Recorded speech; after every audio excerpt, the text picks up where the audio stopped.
Hi guys, it's been a while since I made a video, but um, we had hit a major milestone with Agile Freight, so it's a good time to start to record a new video.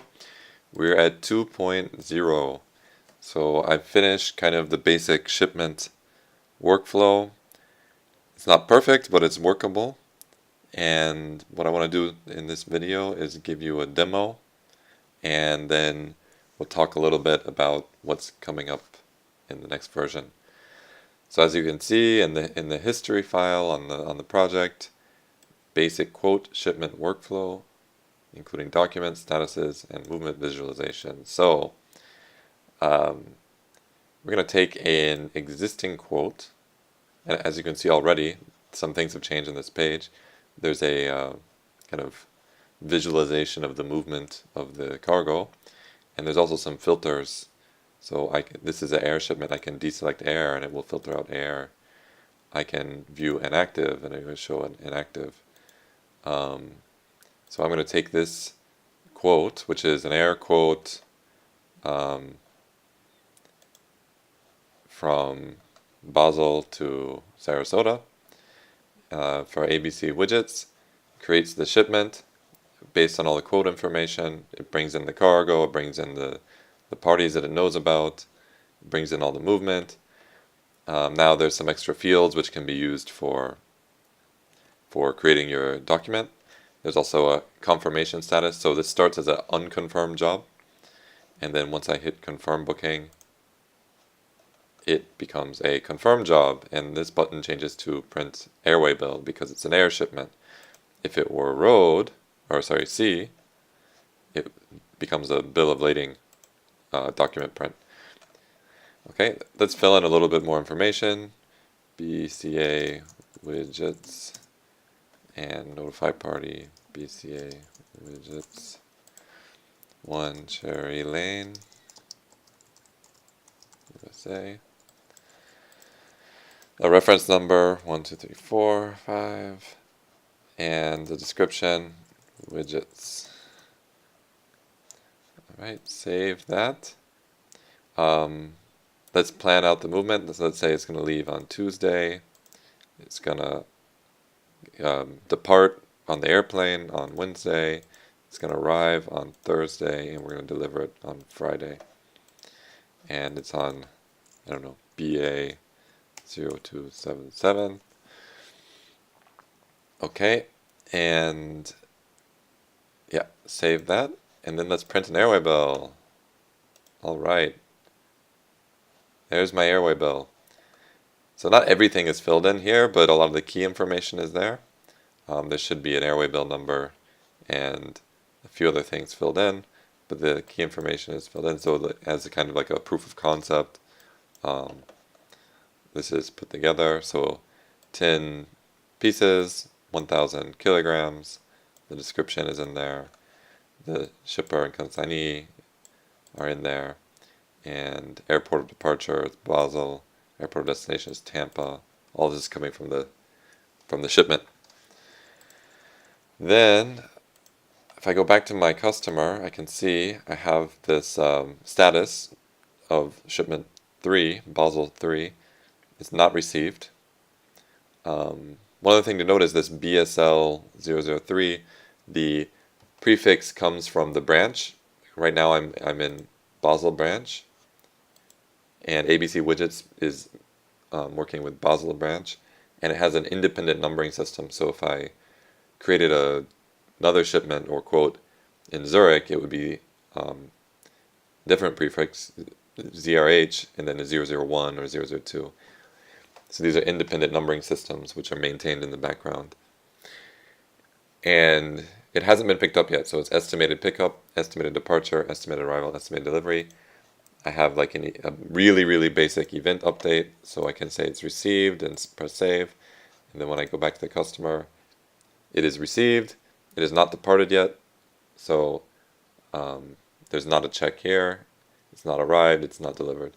So I can go back, it's departed, save, back to customer, now it's departed, it's in the air. You can see there's no like validation on the dates or anything, but assuming that a user uses it properly, it would reflect the correct information. Okay, I'm not preventing the user, I'm not trying to wall the user in and tell him or her what the correct behavior is or what the correct value should be. I'm assuming that they will use it the correct way at this point and update the dates. If it's actually arrived, it should be a past date. Okay, and lastly I can say delivered, save, and it's delivered. Alright, so that's the workflow of this shipment. And there have been a lot of bug fixes and things. Why don't I show the bill of lading as well? So if this were a C shipment, I could print a bill of lading. And okay, there's a little bug here, but it brings in a lot of this information and prints the cargo. And it also handles multi-page. Like if the description is too long, it will carry over to the next page. I think I can just demonstrate that. So if I make a lot of lines, I don't know how many it takes. Okay, and then I do bill of lading. See, it goes to there, and then it continues on the next page. It says continuation page. Okay, so that's my kind of MVP for the shipment. And another big thing is that this is on the internet, so you can try it as well. I'll put the address in the description. You can log in, you can do whatever you want, although this will be continuously updated as I do more work, because I have set up continuous deployment, meaning whenever I have completed a feature or a version, once I merge it into the master branch, it will automatically get deployed to live, and it will get upgraded. Even if you're logged in, you won't notice anything. It will just like quickly reload the page. So the downtime is essentially half a second, which is quite good. And I'm going to try to maintain this continuous deployment as I go forward, so that any kind of bug fixes will go in immediately. Any kind of new features will go in immediately, even if my version numbers are creeping up slower than that. All right. So we have our shipment. That was the demo. It could be better. It could have a lot more features, but the core is in there, and what I want to do now is take a look at the roadmap. So let's go open the roadmap file. And so we've gotten 2.0. Next is accounting, and so let's edit this file.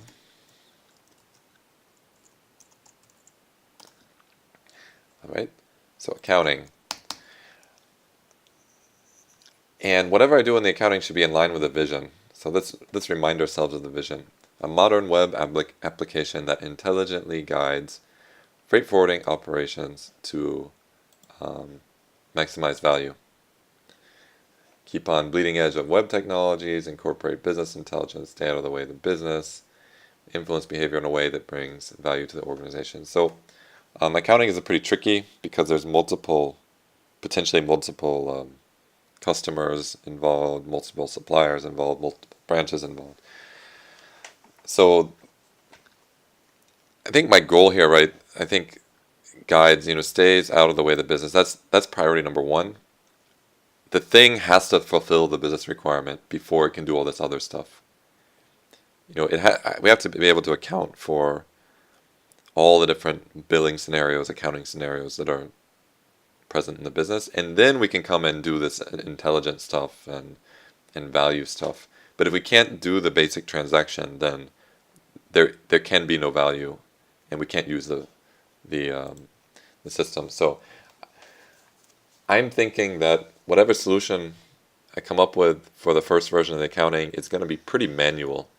Everything is going to be kind of explicitly entered by the user. Might be able to import some of the code information, like as revenue. But we need to kind of be able to bill whoever we want, because we can't. I think there's not going to be a lot of automation possible at this point. So Um, I need a bit. I don't like starting all these with ability. So what do I call it? Manual entry of charges. But I want that, stay out of the way of business. It needs to be in, like, I need like an intuitive screen that shows like what is happening in this accounting. So intuitive UX for viewing, editing, account information. So, it should be easy to find out what is your profit, what are you, what do you need to invoice, what are the statuses of all the charges on the shipment. So that brings me to another thing I probably need, which is invoicing and processing of purchase invoicing. So I need to be able to do that. And then I know that all of this accounting information is meant to go into a separate accounting system. So there's probably an output format that can be consumed by our accounting system. I don't have an integration into it, but I could at least produce the output, so conceivably it could be integrated at some point very easily because I've matched the API. So output to standard format for systems. So at the right point in the process, it's going to produce some kind of transaction file that a financial system could use, and it's in a standard format. So if we did hook it up, it would be able to talk to that system and tell the right things. And I don't know, does it need to consume any information from the financial system? It might need to, but I think it can be one-way communication for now. So these are kind of like high-level business requirements for our next major version, right? So remember these numbers. The first number is a major version, is a minor version, is the patch version. So our next major version is going to be accounting, and it should at least satisfy these business requirements. How they get satisfied is up to the development team, which is me. Like I keep switching hats a little bit, right? Right now I'm talking a bit like a product owner, and maybe a product owner discussing with the development team. But when I actually build this thing, I'm going to be the development team, and I'm going to free myself up to over any kind of possibility within the confines of these overall business necessities, right? This is the value. The value here is going to be that if we had to use this for a transaction and we were able to integrate into a financial system, that we could use it. That's the value. It's not that it's automated. It's not that it's eliminating transfer pricing issues. It's not that it's suggesting suppliers based on cost analysis or trying to maximize profit. It's just that the transaction can be processed in some way. All right. While we're looking at this roadmap, let's take a look at some of the other upcoming major versions. So a legacy integration. Right, there's an existing operational system. How can we integrate with that? And then value maximizing epic, business intelligence epic. These are pretty ambiguous. I think value maximizing business intelligence. When I look at my shipment stuff, there's some like missing workflow. Like the shipment never closes, and it's kind of ambiguous what this relationship is. I don't like the relationship between the quote and the shipment. The shipment is a child of the quote, but it doesn't really make much sense. And then I have these empty checkboxes here, and there's no way to fill them in on a quote. You can't even tell this is it's really hard to tell this is a quote and this is a shipment.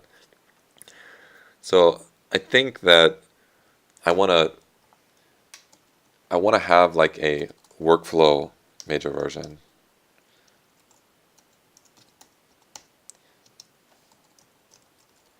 And that workflow is gonna make it really clear what the process is, what the relationship is between a quote and a shipment and an invoice and a purchase invoice and whatever other objects I have. The other thing I'm missing here is kind of a consolidation, and yeah, maybe I need to do some kind of consolidation first, or maybe that's part of this. And consolidation. So let's renumber these other ones. So what I'm doing here is a bit agile in that I'm responding to change rather than sticking to my plan. And I realize that there's kind of a really important thing that's missing from my product. It's not as important as the accounting, but it's more important than, let's say, these guys. So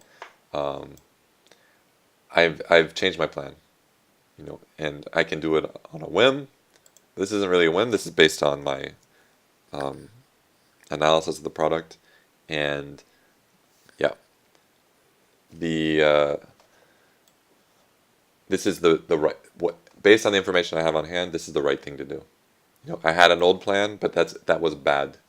It was not as good as this plan. So I'm willing to change it. And okay, so this is it. Let's change it to done. Okay, and there we have it. So I've got my updated roadmap. Let's update our roadmap. Updated roadmap.md. Okay. And then I want to start a new project for version. Let's copy this.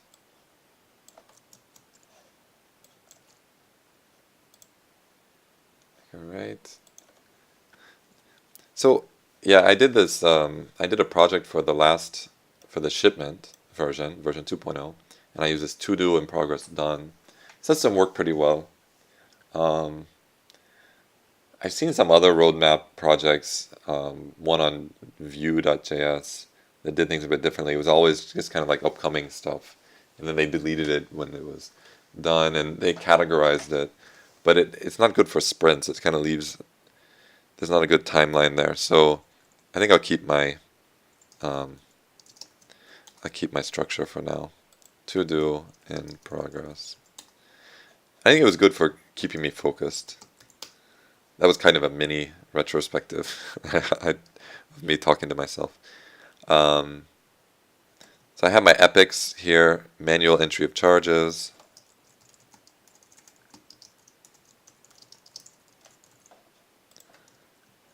And then intuitive UX.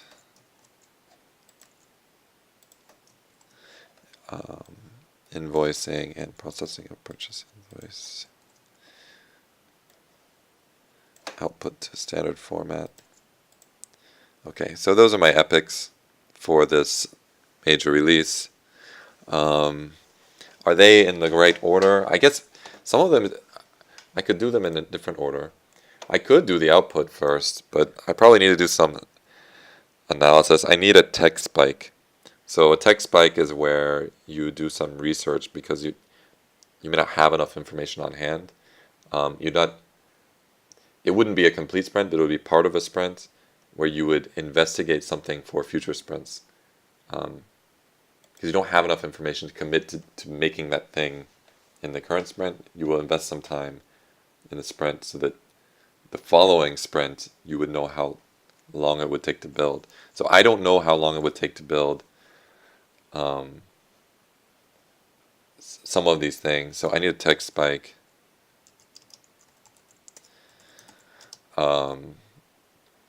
and I need to design some kind of a, I need to do some high level design on the workflow and look at the output, accounting, workflow, and output format.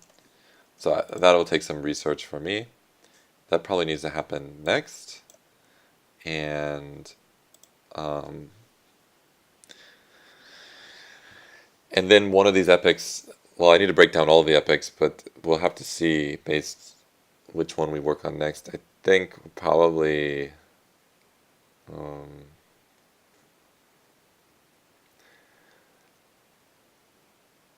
yeah, I think we'll start. I think these guys, these kind of overlap, right? The intuitive UX and the manual entry. These are kind of like wrapped up in each other. So these aren't very good epics. They're mutually dependent.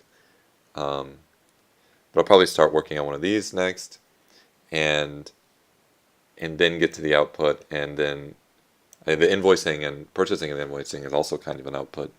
One is a PDF format, and one, I guess, is a separate workflow. Okay, right. So that's my planning for the version 3.0 before I start the first sprint of 3.0. And as I said before, this is online now, so if you're watching this video, you can log in just like I did and play around the system. You can create your own user.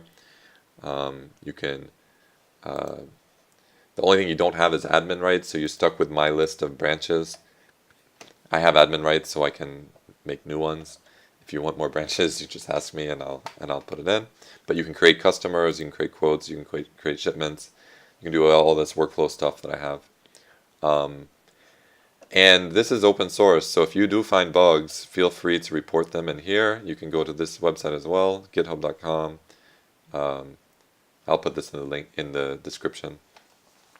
I'm happy to have your bugs, and I'll try to fix them in a very agile and dynamic way. Thanks again, and we'll see you next time.